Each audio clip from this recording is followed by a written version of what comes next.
Soybean रो एई recipe देखिला परे घरे जेतेबेले भी सोयाबीन बनेबे एमिति बनेबा पई पसंद करिवे। देखिबे छोटरू बड़ समस्तंकु बहुत पसंद आसीबो। वीडियो को शेष पर्यंत देखंतु। रेसिपी पसंद आसले प्लीज वीडियो को लाइक करंतु, निश्चय गोटे शेयर करंतु। चैनल ले नुआ थिले तळे थिबा ब्लैक कलर सब्सक्राइब बटन रे प्रेस करी चैनल को सब्सक्राइब करंतु आउ नुआ नुआ वीडियो रो नोटिफिकेशन पाइबा पई बेल आइकन रो ऑल ऑप्शन रे प्रेस करंतु। जय जगन्नाथ। मु सस्मिता आपण समस्त को स्वागत करुछि सस्मिता स्टार किचन को। आजिर तरकारी पई एठी मु 200 ग्राम रो सोयाबीन नेछि। आपण आपनक हिसाब रे कम बेसी करी नै परिबे। सोयाबीन को गोटे बड़ जागा को देबा, पानी को पूरा टकमक करी फुटे आनी से गरम पानी को आमे सोयाबीन ऊपर देबा। सोयाबीन फिका न लागिबो आधा चमच लूण देबा। एबे गरम पानी रे सोयाबीन को केवल 5 रु 6 मिनिट आमे बतुरै नेबा। 5 मिनिट परे एठी देखंतु सोयाबीन फुली जाइछि। हाथ रे धरिले देखंतु नरम हो जाइछि, किंतु जमा घांटी नाही। सोयाबीन को एमिति बतुरैबे। एई स्टेज रे बेसी बतुरी गले, सोयाबीन बेसी घांटी गले तरकारी रे खाइबा पई भल लागिबो नाही। हाथ रे छिंडेले एमिति छिंडी जाउथुवा दरकार। सोयाबीन रे भल पानी देई 2 रु 3 थर धोई नेबा। तापरे पानी रु भल भाबरे चिपुडी नेबा। ध्यान रखिबे सोयाबीन को एतिकी बतुरैबे। सबु सोयाबीन को आमे पानी रु चिपुडी आनिबा। एबे आमे ग्राइंडर रो ई छोटो जाटी नेबा। 4-5टी रसुण, आधा इंच रो अदा, गोटे कंचा लंका देबा। ए सब जिंस को टिके खदड़ करी गुंड करिबा। जमा फाइन पेस्ट करिबे नाही, एमिति खदड़ करी गुंड करिबे। तापरे बतुरै रखिथिबा सोयाबीन को देबा। जदी एकाथरे हेबो नाही, दुई थरे ग्राइंड करिबे। सोयाबीन को पल्स मोड रे बा रही रही 2 रु 3 सेकंड पर्यंत ग्राइंड करिबे। जमा फाइन पेस्ट करिबे नाही, एमिति खदड़ करी गुंड करिबे। आजिर तरकारी पई हमकु एमिति सोयाबीन गुंड दरकार। सोयाबीन सहित अदा रसुण कंचा लंका गुंड करी नेले अदा रसुण कंचा लंकार फ्लेवर सोयाबीन भीतर को आसी जिवो। एबे चलंतु तरकारी बनेबा स्टार्ट करिबा। कढ़ई को भल भाबरे गरम करी 2 चमच सरिष तेल देबा। साधारणतः सोयाबीन तरकारी पई अधिक तेल दरकार पड़े। आज आमे चेष्टा करिबा कम तेल दे बनेबा। तेल गरम हो जिबा परे बेस किछि भृषंग पत्र देबा। भृषंग पत्र तेल रे फुटी जिबा परे गुंड करी रखिथिबा सोयाबीन को देबा। प्रथमे तेल रे भृषंग पत्र फुटेई नेले भृषंग पत्र रो बास्ना सोयाबीन भीतर को आसी जिवो। सोयाबीन रो जेउ कंचा बास्ना से बास्ना और रहिबो नाही। तरकारी रे खाइबा पई भल लागिबो। सोयाबीन को देखि स्वाद अनुसार लूण देबा। आधा चमच हळदी गुंड देबा। गैस रो फ्लेम लो मीडियम रखी 5 रु 6 मिनिट पर्यंत सोयाबीन को भल भाबरे भाजिबा। सोयाबीन भाजिबा समय रे ध्यान रखिबे सोयाबीन रे जेमिति पानी रहिबा नाही।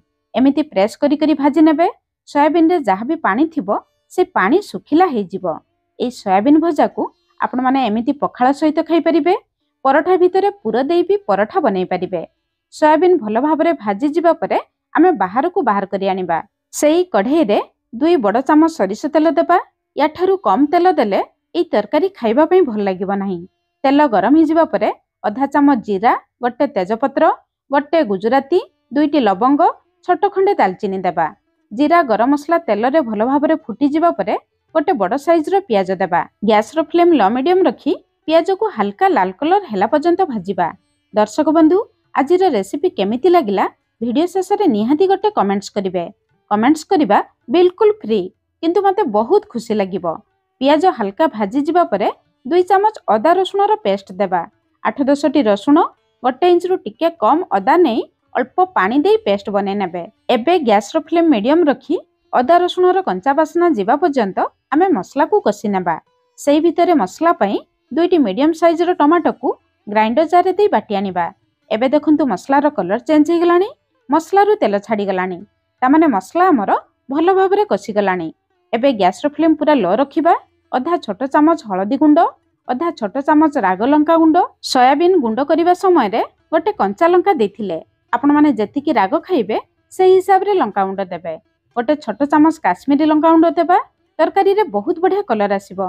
गैस रो फ्लेम पूरा लो रखी हळदी गुंड लंका गुंड को मसला रे कसिबा। मसला रे हळदी गुंड लंका गुंड देई कसिले हळदी रो कंचा बासना चली जाए। ता छडा तरकारी रे बहुत बढ़िया कलर आसे। आपण माने निश्चय थरे एई प्रोसेस रे तरकारी बनांतु, किंतु ध्यान रखिबे लंका गुंड हळदी गुंड को मसला रे पड़िबे नाही, नहले तरकारी रो टेस्ट पूरा खराब हो जिवो। जदि आपण मानकु लागिबो तेल कम अछि 1 रु 2 चमच पानी देई मसला सहित कषि नहीं पारिबे। तापरे बाटी रखिथिबा टमाटर प्यूरी देबा, 2-3 चामच पानी देबा, मसला सहित टिके गळे नेबा। एबे मसला रे केवल मसला पई स्वाद अनुसार लुण देबा। सोयाबीन रे लुण देथिले सोयाबीन भाजी सारिबा परे टिके चाखी नेबे, से हिसाब रे लुण देबे। अधा छोट चामच जीरा गुंड, गोटे छोट चामच धनिया गुंड। तरकारी रे सबु बेले जीरा गुंड कम देबे, धनिया गुंड अधिक देबे, ताहले तरकारी रो टेस्ट बढ़िबो। एबे गैस रो फ्लेम लो मीडियम रखी मसला को कसिबा, किंतु मसला कसिबा समय रे तरकारी रो टेस्ट बढ़ाइबा पई 2-3 चामच फ्रेश ग्रीन मटर देबा। एबे शीत दिन ग्रीन मटर मिलुछि, आपण चाहिले देई परिबे, न देले भी चलिबो। जदि देबे एई मसला सहित देबे, ग्रीन मटर भलो भाबरे सिझी जिवो। एबे गैस रो फ्लेम लो मीडियम रखी कवर करी मसला रु तेल बाहरिबा पर्यंत आमे कषि नेबा। 5-6 मिनिट परे एठी देखंतु मसला उपरकु तेल आसी जाईछि, ता माने हमर मसला भलो भाबरे कषि जाईछि। ग्रीन मटर रो कलर देखंतु टिके चेंज हो जाईछि, ता माने मटर अधारु अधिक सिझी जाईछि। एबे आमे भाजी रखिथिबा सोयाबीन को देबा। गैस रो फ्लेम लो मीडियम रखी मसला सहित भलो भाबरे कषिबा। एई स्टेज रे सोयाबीन को जत्ते भलो भाबरे कषिबे, मसला रो फ्लेवर सोयाबीन भितरकु आसीबो, तरकारी खाइबा पई भल लागिबो। सोयाबीन मसला सहित भलो भाबरे कषि जिबा परे आमे गोटे ग्लास पाखापाखी गरम पानी देबा। एई तरकारी रे आमे बेसी झोल करिबा नाही, बेसी झोल कले एई तरकारी खाइबा पई भल लागिबो नाही, सेति पई अल्प पानी देबा। शेषरे तरकारी रो बास्ना टेस्ट बढ़ाइबा पई बेस किछि धनिया पत्र देबा। अधा छोट चामच गरम मसला गुंड, अधा छोट चामच मीट मसला नहले चिकेन मसला देबे। 2टी मसला भितरु जे कोनोसी गोटिए देबे, किंतु निहाती देबे। देखिबे तरकारी रो बास्ना टेस्ट बहुत बढ़िया आसीबो। सब जिंस को भलो भाबरे गळै नेबा। एबे गैस रो फ्लेम पूरा लो रखी 3-4 मिनिट कवर करिबा, जहा द्वारा शेषरे देइथिबा मसला रो फ्लेवर तरकारी भितरकु आसी जिवो। 4 मिनिट परे एठी हम तरकारी रो फाइनल लुक देखंतु। वाओ, तरकारी केते डेलिशियस देखा जाउछि, पूरा जबरदस्त तरकारी। एबे हम रेडी हे गला ढाबा रेस्टोरेंट स्टाइल सोयाबीन कीमा। एई तरकारी रे झोल एतिकी सुखिला रखिबे, भात रुटी सहित खाइबा पई भल लागिबो। आपण माने निश्चय थरे सोयाबीन रो एई नुआ तरकारी बनांतु। केमिति लागिला निश्चय कमेंट्स करी जणाइबे। आज पई रहिली, पुणी देखा होबा नुआ रेसिपी रे। धन्यवाद।